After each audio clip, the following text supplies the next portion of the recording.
Kalau yang ori harganya bisa sekitar 3 jutaan. Kalau yang Transpeed itu harganya cuma uniknya ketika aku beli satu backing set ini ada ada merek Hondanya. Yang kampas tidak semurah yang China, tapi tidak semahal yang original juga. Jadi bentukannya kayak gini.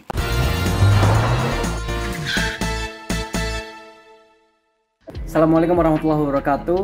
Gimana kabarnya? Jumpa lagi sama Jaka Ferdinata di sini.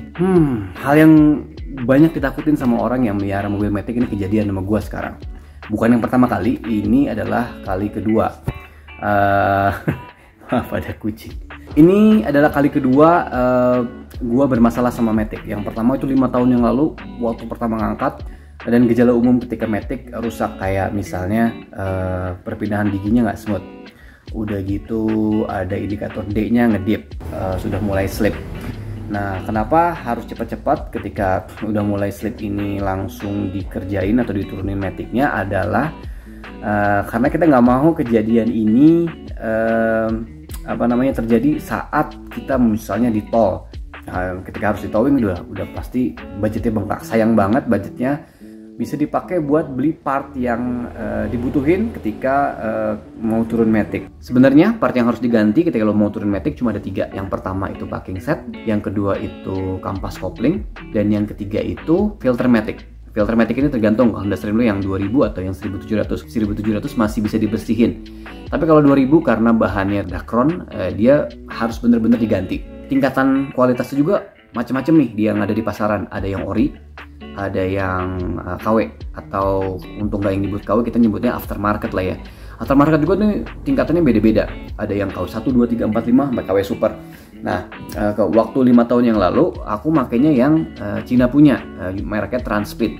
Sebagai perbandingan, packing setnya itu kalau yang ori harganya bisa sekitar 3 jutaan ya, 3 jutaan. Tapi kalau yang Transpeed, kalau yang pakai buatan Cina atau Taiwan itu harganya cuma 1,4. 3 jutaan, 3 jutaan itu 3,5 sama 1,4. Ini kan jauh banget ya perbedaannya ya. Nah, dari harga. Udah gitu, yang kedua mungkin kampas sebagai perbandingan. Transpeed itu kalau misalnya kita bagi berdasarkan jumlah gitu ya. Mungkin satu kepingnya kampas itu harganya tuh cuma sekitar 90 sampai 100 ribu satu kepingnya, sedangkan K20 itu butuh sekitar 18 keping. Dikaliin 18 mungkin 1,8 gitu ya. 1,8 udah ganti semua sama yang baru. Tapi kalau misalnya pakai yang ori, satunya itu kisarannya 250 ribu sampai 300 ribu. Itu dikali 18. Udah kebayang budget yang harus disiapin. Karena waktu itu gue nggak punya duit. Sampai sekarang sih nggak punya duit ya. Cuma waktu itu bener-bener darurat. Udahlah, akhirnya ganti yang budget aja gitu. Akhirnya dengan budget cuma 5 juta bisa tuh akhirnya turun Matic.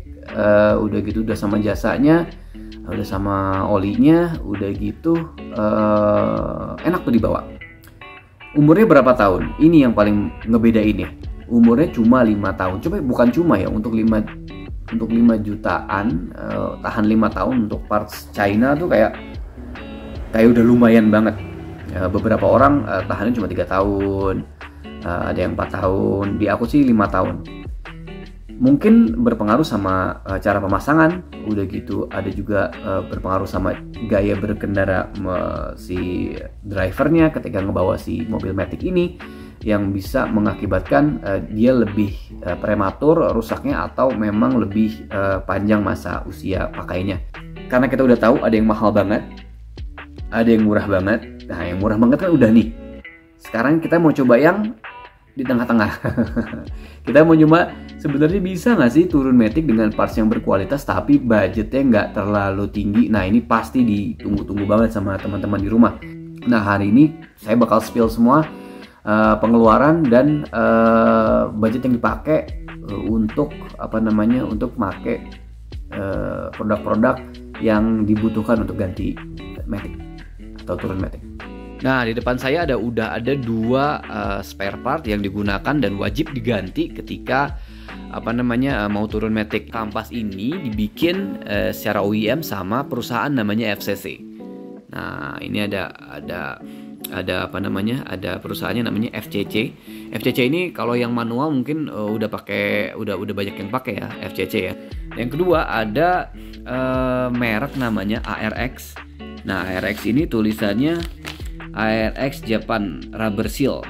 Nah, uniknya ketika aku beli satu backing set ini ada ada merek Hondanya, ada emboss Hondanya. Jangan-jangan memang si manufacturer OEM-nya itu memang si ARX ini, karena memang dia buatan Jepang. Jadi untuk yang packing set sebenarnya sama yang China, dia nggak beda jauh.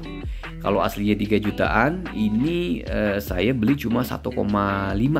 Yang kampas tidak semurah yang China, tapi tidak semahal yang original juga. Jadi bentukannya kayak gini. Ini udah dibagi-bagi dengan beberapa bagian. Ini ada yang gigi 1 sampai 3, ada yang gigi 4 sampai 5, ada yang gigi 2-nya sendiri.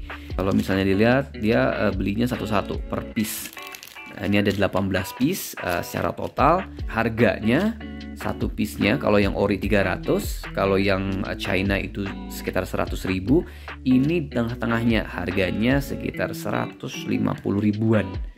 Gitu, 140 sampai 150 ribuan, nggak beda jauh lah, karena beda-beda semakin tiap bagiannya. Karena kalau dilihat ini emang bentuknya beda, ini juga bentuknya beda, ini juga bentuknya beda.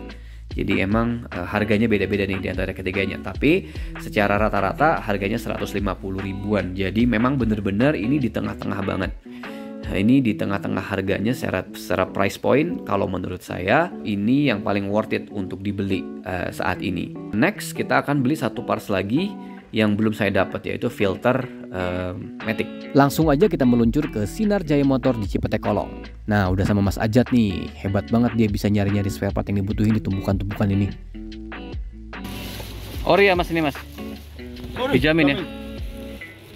Ya, tadi kan kita udah ngomongin part-part yang diganti yang wajib. Nah, sekarang adalah part-part yang aku ganti baru. Kalau nggak rusak, nggak perlu diganti. Tapi kalau memang udah rusak dan kepengen bener-bener refresh, harus diganti. Yang pertama, ada 2 speed sensor.